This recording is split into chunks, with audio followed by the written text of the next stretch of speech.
When your own child looks at you like a stranger, it cuts deeper than any knife.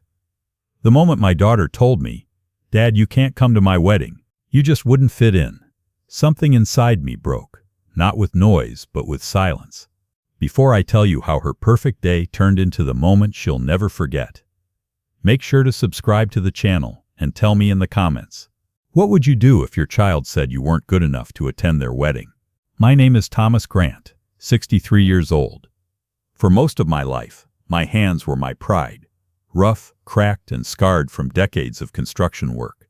I built homes for other people, grand houses with shining windows and marble floors. But I lived in a small one-bedroom place on the edge of town. I raised my daughter, Lily, alone after her mother passed away from cancer when Lily was just 12. She was everything to me, my reason to wake up every morning at 5 a.m., pack my lunch in a brown paper bag, and head to the job site.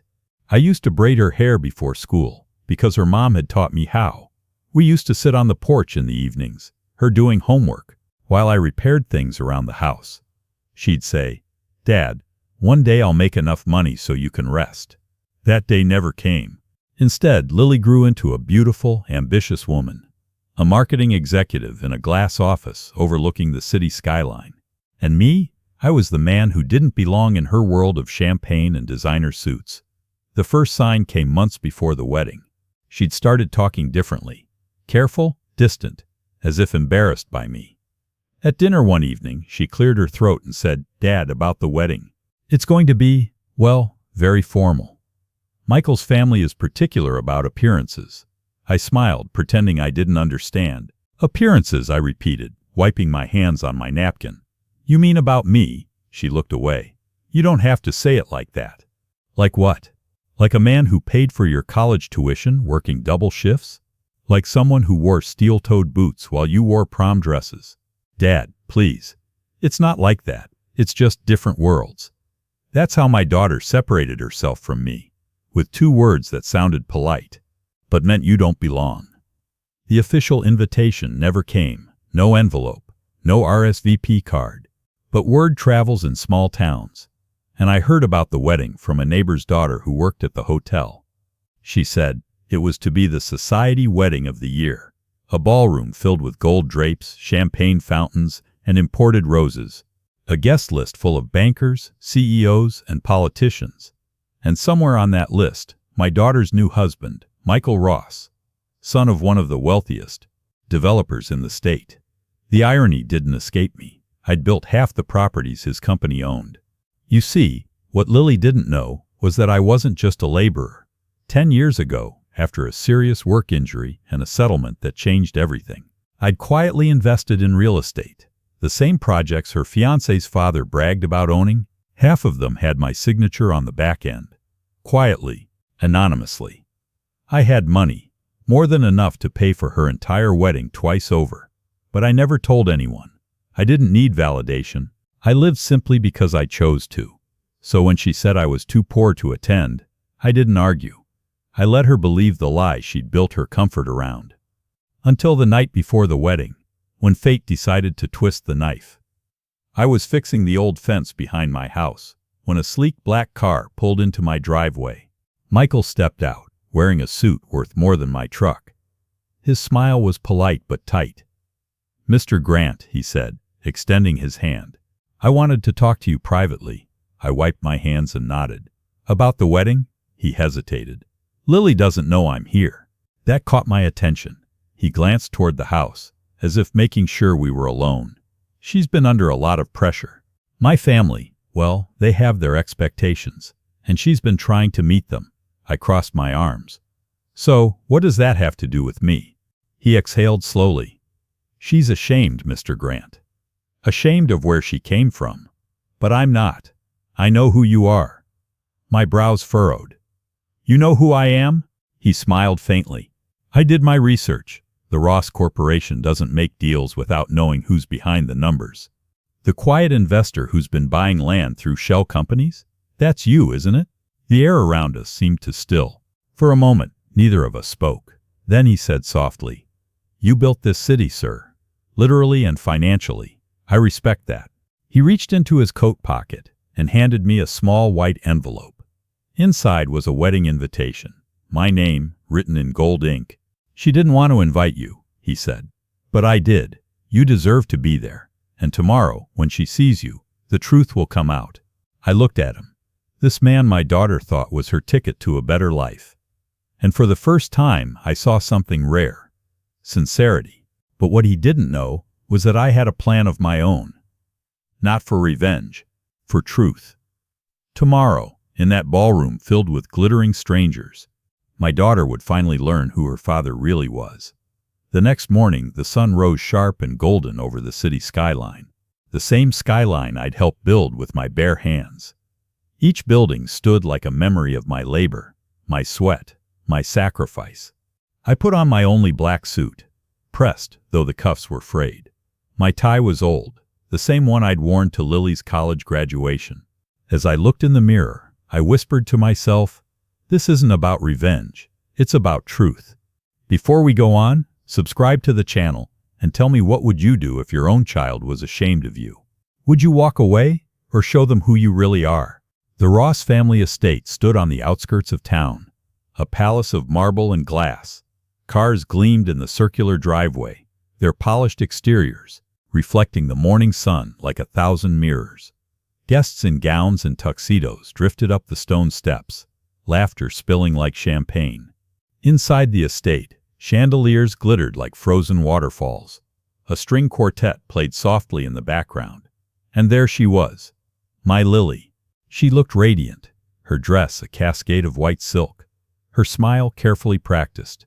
But when she turned and saw me standing at the doorway, the color drained from her face. "Dad," she whispered, voice tight. "What are you doing here?" Before I could answer, whispers began to ripple through the crowd. "Who's that? Is that her father? Why would she let him in here?" Her soon-to-be mother-in-law, Eleanor Ross, swept forward, her diamonds flashing like tiny stars. "I'm sorry, sir," she said with that poisonous smile reserved for the poor. "This is a private event. Perhaps you're lost." I met her gaze, steady. "No, ma'am, I'm exactly where I should be." Lily's eyes darted around the room, desperate. "Please, Dad, you're embarrassing me." The words stung more than she could ever know. But before I could respond, Michael appeared, calm, confident, his hand resting gently on her shoulder. "It's all right," he said softly. "He's here because I invited him." The entire ballroom fell silent. Even the music stopped. Eleanor's painted lips parted in shock. "You what?" Michael nodded, smiling faintly. "Mr. Grant deserves to be here more than anyone. This day wouldn't exist without him." Lily blinked, confused. "What are you talking about?" Michael turned to the crowd. "Before we continue, there's something I think everyone here should know. This man standing before you, the man my wife-to-be thought was just a construction worker, is the silent investor behind several of our company's most successful developments." Gasps filled the room. Eleanor's face twisted in disbelief. "That's impossible. Those contracts were handled privately." "Yes," Michael interrupted. "Privately. Through a holding company named TG Investments. The T stands for Thomas. The G for Grant." All eyes turned to me. I didn't say a word. I didn't have to. Michael continued. "Everything we built, the Ross Plaza, the luxury condos downtown, the harbor expansion, half of it was funded by this man, and he never once took public credit." A murmur spread like wildfire. Some guests clapped softly, others just stared. Lily looked like she'd been struck. Her lips trembled. "Dad, you never told me." I met her eyes. "You never asked." The string quartet resumed softly, filling the silence with trembling notes. Eleanor Ross took a sharp step forward, voice quivering with fury. "Michael, you had no right to make such a spectacle. This is our family's event, not some working-class melodrama." Michael's jaw tightened. "No, Mother, this is about truth. The man you dismissed, the one Lily said was too poor to attend, is the reason our family ever stayed in business after the 2018 market crash." Her eyes widened. "That's absurd, is it?" I finally spoke, my voice even but low. "Check your ledgers. Every project that saved your empire was funded by TG. I didn't do it for power, I did it for Lily. so she could have a future. The room fell into stunned silence.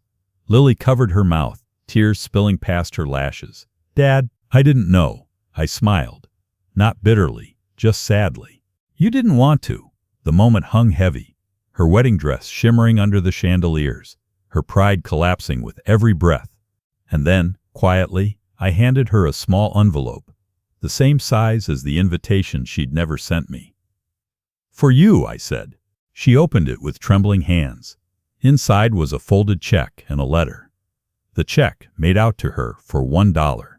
The letter read, "For every tear a parent sheds in silence, there's a price no money can repay. You once said I was too poor to stand beside you. Now you'll remember, wealth without respect is just poverty with glitter." Her knees gave way slightly. Michael caught her, whispering something only she could hear. And as the crowd looked between us, the humiliated daughter and the quiet father, I simply turned and walked away. But what they didn't know was that this wasn't the end. Because later that night, when Michael made his toast, the real surprise came out. Something that would change not only Lily's marriage, but her entire understanding of who she'd married. The music returned to the ballroom, soft and hesitant, as if even the violinists weren't sure whether to celebrate or mourn. Guests whispered behind their champagne glasses. Some looked at me with newfound respect, others with quiet shame. But Lily, she stood frozen, still clutching the letter in her trembling hands. Her lips moved soundlessly, a daughter trying to form words she should have said years ago. Hours later, as the reception began, I sat at the farthest table, uninvited still, but tolerated now. The chandelier light gleamed across the gold-trimmed glasses and polished plates. Laughter returned in cautious waves. The embarrassment had begun to fade from the guests' minds. Then, Michael stood and raised his glass. "Before we toast," he began, his voice calm but full of weight, "I have something to say, something my wife doesn't know either." A hush swept through the room again. He glanced at Lily, then at me. When I met Lily 3 years ago, I was drawn to her drive, her spirit. But I was also curious about where she came from, the man who raised her. She told me her father was a simple worker, nothing remarkable. He smiled faintly, but I didn't believe that. Something in her stories, the way she talked about your integrity, Mr. Grant, didn't sound ordinary. So I looked you up. Lily's eyes darted between us, her face pale. "Michael, what are you?" he continued. "My father, Robert Ross, doesn't know this. But when I discovered that the anonymous investor who had rescued our company from collapse was you, I had a choice. I could expose you or protect you." The room went utterly still. Michael's voice softened. "I chose to protect you because I saw what you'd done, not just for my family's business, but for Lily's future. You could have humiliated us then, demanded control, credit, anything, but you didn't." He turned to his wife. "You said your father was poor, Lily, but he's richer than anyone here. He's rich in silence, in grace, in sacrifice." His glass trembled slightly as he lifted it higher. "So tonight, I don't just toast to my beautiful bride. I toast to the man who made her who she is, even if she forgot him along the way." For a moment, no one breathed. Then, slowly, applause began. Scattered at first, then swelling, until the entire ballroom erupted. I didn't stand. Applause meant nothing to me. I just watched my daughter's eyes fill with tears until they spilled freely down her cheeks. She stepped forward carefully, like a child, afraid to break something fragile. "Dad," she whispered, voice shaking, "I don't deserve your forgiveness." I looked at her, really looked at her. The same eyes that once lit up when I brought home chocolate bars after long shifts. The same smile that used to thank me for fixing her dollhouses. "You're my daughter," I said quietly. "You don't earn forgiveness, you just ask for it." She sobbed then, throwing her arms around me. Her dress shimmered against my worn jacket, silk against rough wool. And for the first time in years, I felt something I thought I'd lost, peace. But peace didn't last long, because as she pulled away, Michael's father, Robert Ross, approached us. His face thunderous.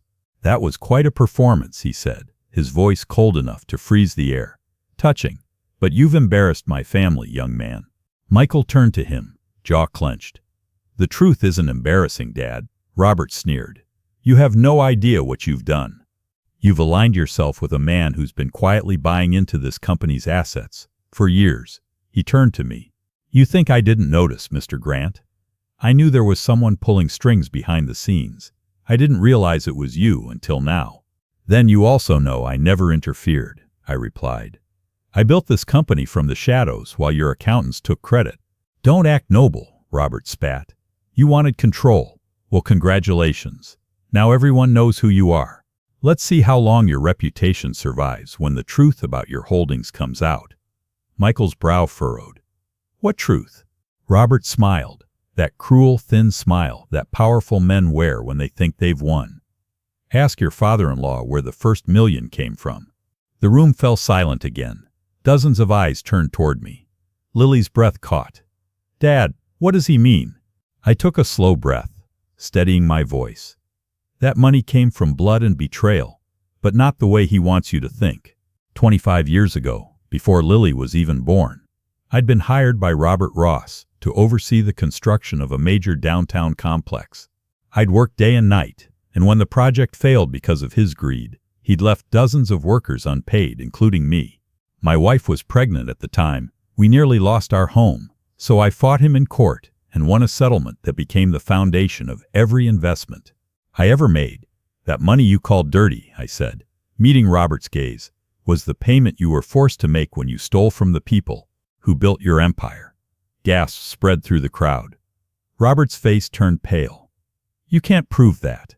I reached into my jacket pocket and pulled out a single folded document, a copy of the settlement, signed by his own attorney.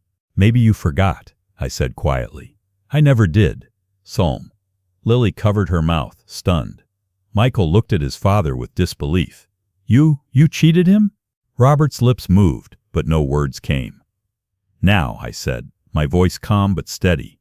You know why I invested in your company, Robert. It wasn't for revenge. It was to make sure no one else suffered because of your greed. The crowd began to murmur again.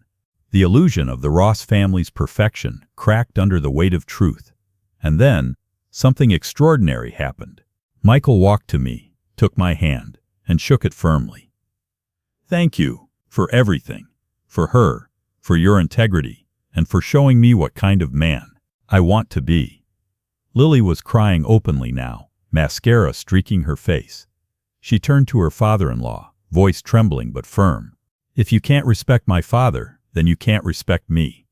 The silence that followed was deafening, and for the first time I saw fear, real fear, flicker in Robert Ross's eyes. He knew the world watching this glamorous wedding would now whisper not about his power, but about his deceit. But what no one knew then, not even Lily or Michael, was that this night wasn't over. Because later, when everyone thought the drama had ended, I received a call that would change everything. It was from the one person who'd known my secret longer than anyone, and her voice, trembling through the phone, said 6 words that froze my blood. Thomas, they're coming for your company. The laughter, the music, the clinking of crystal glasses, all of it blurred as I stepped out into the night air. My phone buzzed in my pocket. The name flashing on the screen stopped me cold. Martha, my attorney, the only person who knew where every cent of my investments was hidden. I answered quickly. Martha, what's wrong? Her voice was tight, panicked. Thomas, listen carefully. Someone accessed your investment accounts an hour ago. Multiple withdrawals attempted from your holding company. I've frozen what I can, but what? She hesitated. It's coming from inside Ross Corp. Servers. The night air seemed to grow colder. My heart pounded in my chest. They were already moving.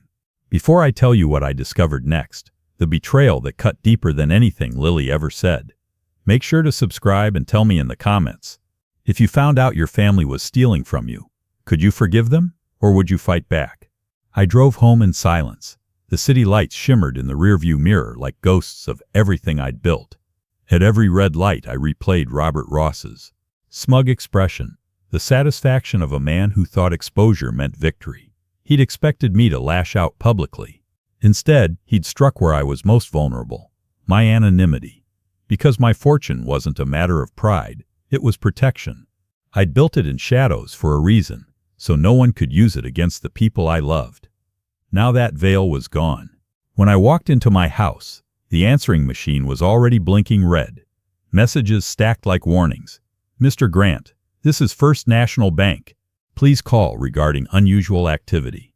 Another, Thomas, it's Martha again. We need to meet first thing in the morning.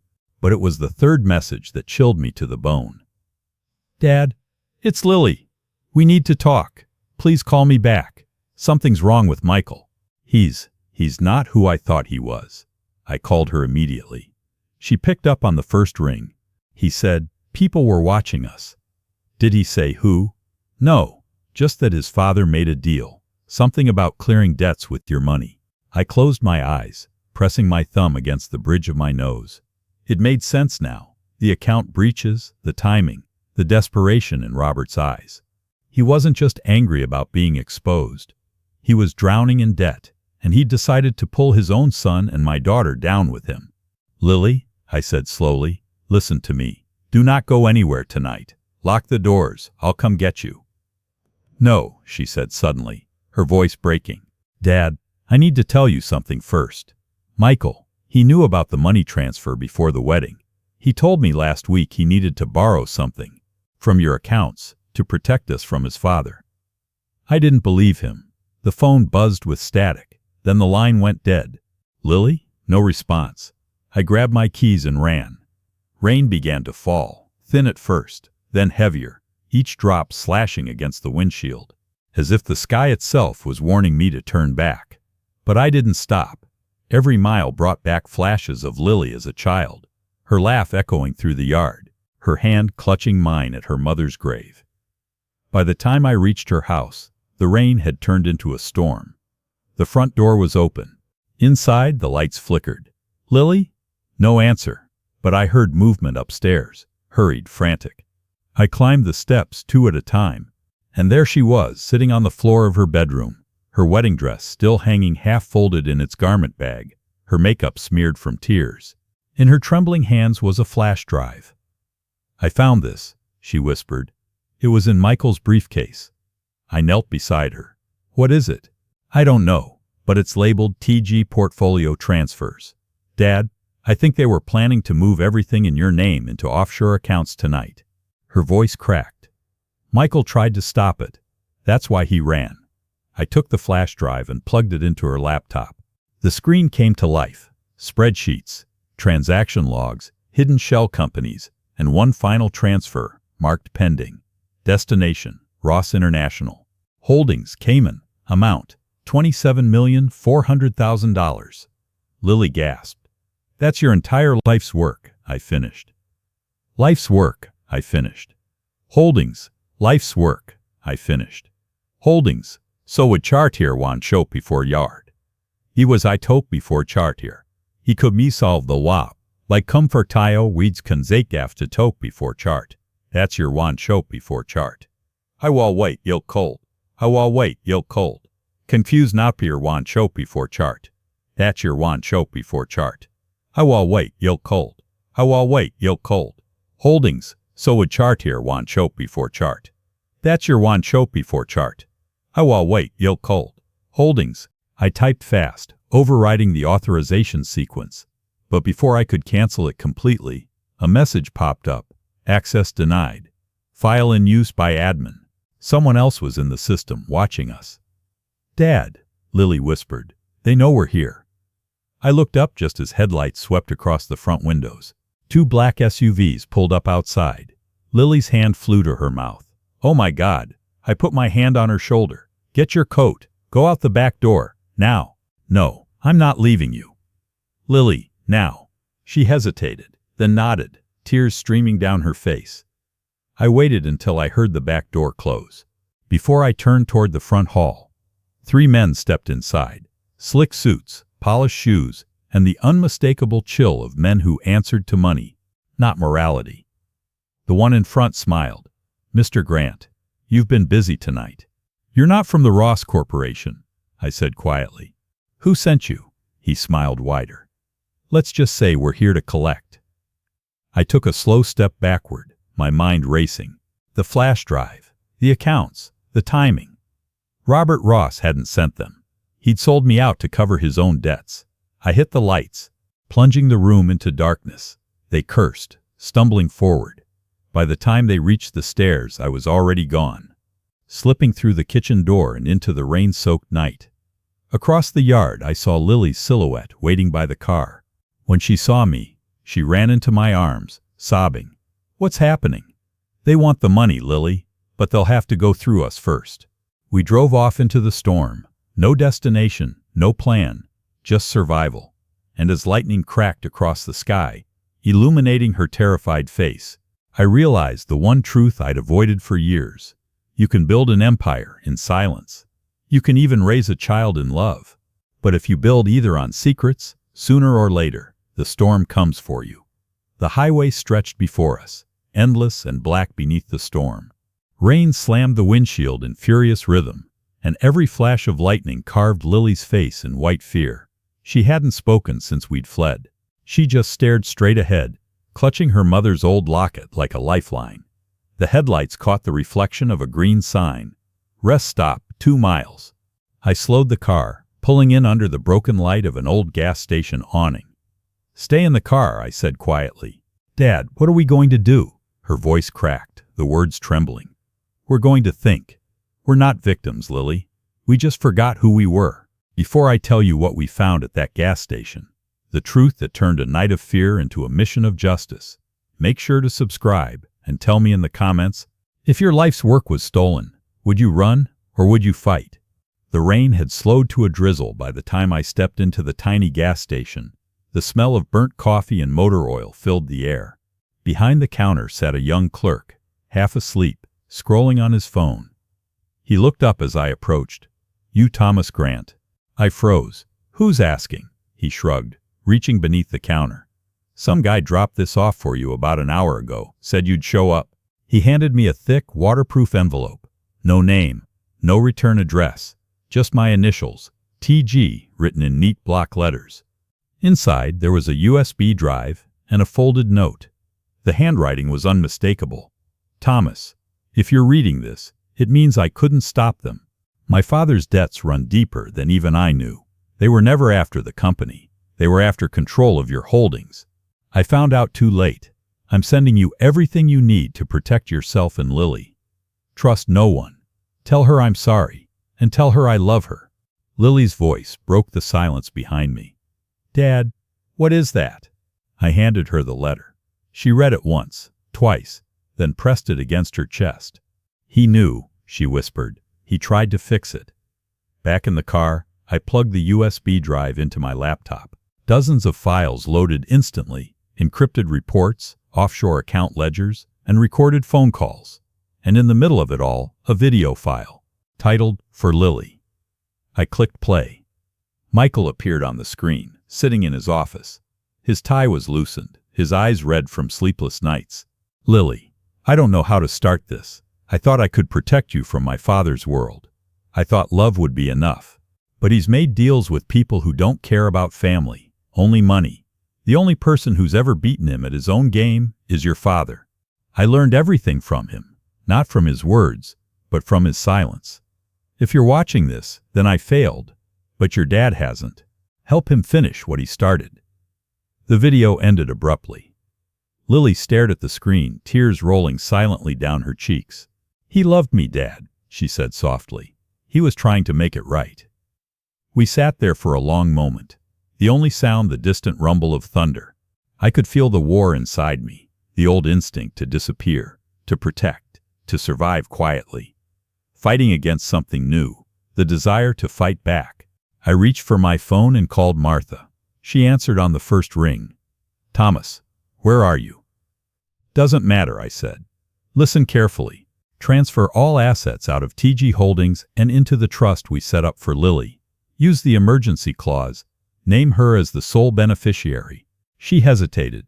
"That's everything, Thomas. Are you sure?" "I'm sure." Lily's eyes widened. "Dad, no. You can't." I met her gaze. "You said once I was too poor to be by your side. I'm about to prove you wrong. Not with money, with freedom." By dawn, the storm had passed. We found a small cabin near the mountains. Quiet, hidden, safe. For the first time in days, Lily slept soundly. But I couldn't. I stood on the porch, watching the sunrise burn away the night. And that's when my phone rang again. Unknown number. I answered cautiously. A low voice said, "You've made powerful enemies, Mr. Grant, but also powerful allies. Check your email." The line went dead. I rushed inside and opened the laptop. In my inbox sat one message. No sender, no subject. Inside was a single attachment. Ross Holdings, Federal. Investigation.pdf. My heart pounded as I opened it. It was a legal report, sealed court documents, signed warrants, and FBI memos. Someone, maybe Michael, maybe someone else, had reported Robert Ross and his associates for fraud, racketeering, and attempted embezzlement. The empire he'd built on deceit was about to collapse. 2 days later, the news broke. Ross Corporation under federal investigation, CEO facing charges. It was everywhere. Newspapers, TV, social media. Lily and I watched it from the small cabin's old TV, the light flickering across our faces. She reached for my hand. "You saved us." I shook my head slowly. "No, sweetheart. Michael did. He just finished the work I started." Her eyes glistened with tears. "You're giving him credit?" "Yes, because redemption doesn't belong to the perfect. It belongs to those who fall, then choose to stand." She leaned her head on my shoulder, whispering, "I'm sorry for everything." I smiled faintly. "Then we're even." A month later, the charges were public, and Ross Corporation collapsed under its own corruption. Lily moved back home for a while. She started volunteering with a construction charity, building homes for people who couldn't afford them. One evening, as we sat on the porch I'd built decades ago, she turned to me and said, "Dad, I used to think wealth meant being admired. Now I know it means being trusted." I nodded. "You finally understand what your mother did. The richest people aren't the ones who own the most. They're the ones who give without being seen." She smiled softly, the sunset painting her hair gold. And for the first time in years, I saw my little girl again. So when my daughter once said, "You're too poor to attend my wedding," she was right, but not in the way she meant. I was too poor in pride to need anyone's approval, and rich enough in love to forgive her anyway.